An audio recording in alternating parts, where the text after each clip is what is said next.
welcome to my YouTube channel. In this tutorial, I'm going to be teaching you how to make this cowl bubu with only front seam. Please click on the subscription button below. Thank you. So let's get started. I'm using 3 yards of fabric for this tutorial. So I'm going to be folding it into 2 equal parts first, like that. So after folding it into 2 equal parts, I'm going to be folding it diagonally like this again. So after folding it, let me just fold it diagonally and show you what I have. You have to be really careful when arranging your chiffon. You'll know it moves easily, so that you won't make mistake while cutting it. You have to be careful when arranging it.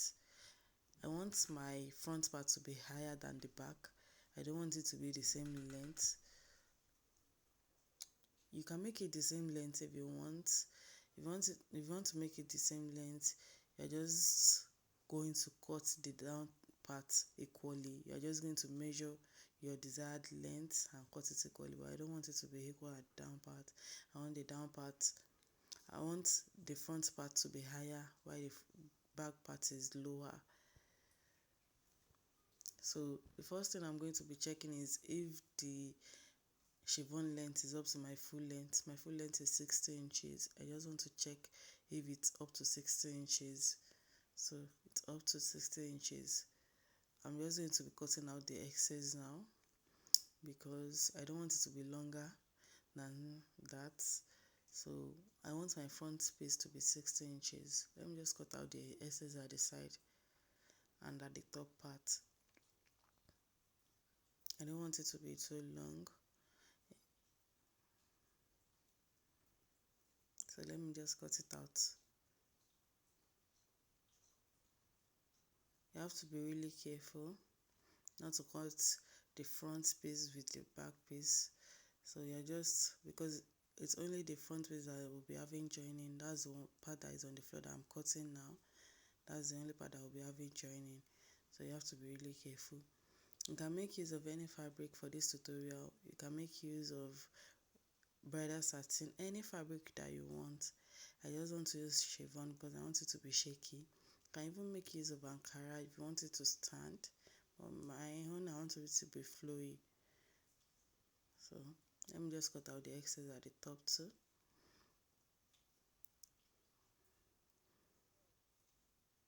Don't forget, you might want yours to have the same length at the down part, but me, I want one to be longer and one to be shorter. So that's why I'm not using the same length. If you want yours to be, you can measure it equally. You can measure the length equally out, but me, I don't want it to be equal.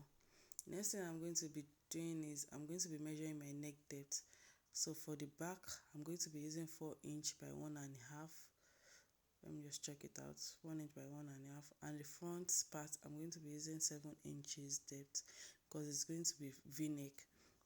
But I don't want it to be too open, so I'm going to be using 7 inches for the front. Let me cut out the back neck first. You have to be really careful. So you have to be careful not to cut out the back as V2. So let me just cut it out like that.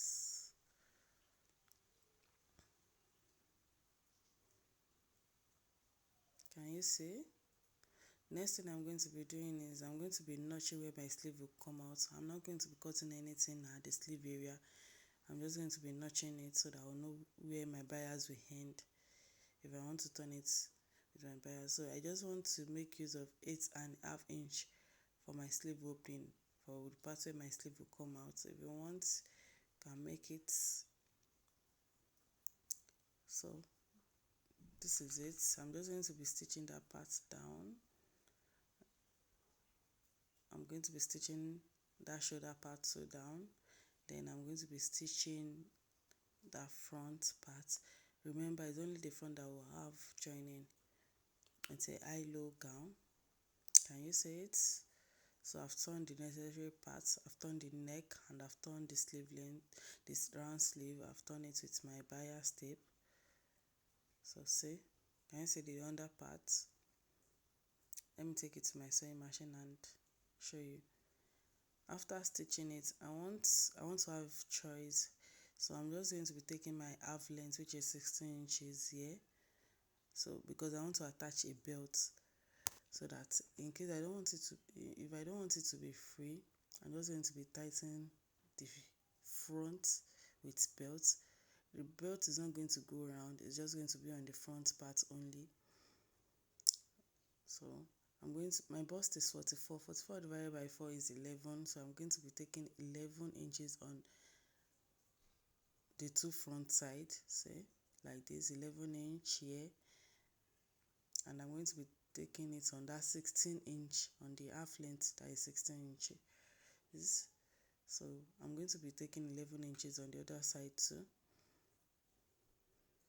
This is it.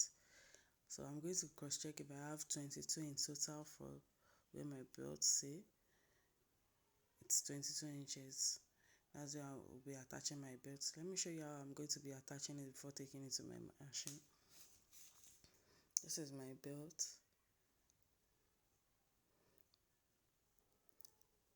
So I'm going to just be stitching it down. After turning the belt to the right side, of course, I'm just going to stitch it down. And let me show you what I'm going to be having after I do that. See how perfect it's looking. I've turned the sleeve with bias, I've turned the neck with bias. This is what I have. And see, it's looking beautiful.